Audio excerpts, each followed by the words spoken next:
Advice and the benefits of association with the elders. Before explaining the path of spiritual conduct, we mention a few very beneficial pieces of advice and practical guidelines. God willing, acting upon them will provide immense help in spiritual development. Every Muslim should become a disciple of a Sunni, rightly guided, knowledgeable, practicing spiritual guide, who is connected to an authentic spiritual chain for the sake of outward and inward reformation. Although becoming a disciple is not legally obligatory or compulsory in Shariah, it is certainly a Sunnah, or at least something commendable and praiseworthy. If we look at the moral and religious virtues that develop by pledging allegiance to a true spiritual guide, its importance becomes even greater. The scholars also preach through speeches and writings, but the method of preaching adopted by the Sufis is extremely effective and successful.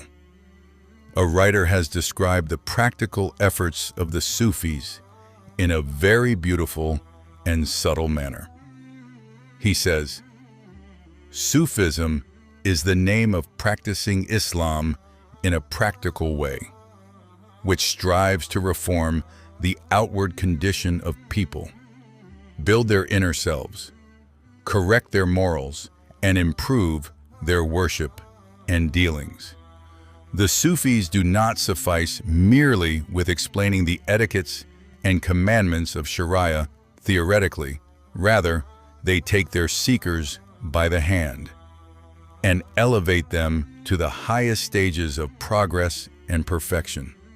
They keep them within the circle of their care, cover them with affection and love, and raise them through the greatness of their determination and the sincerity of their truthfulness.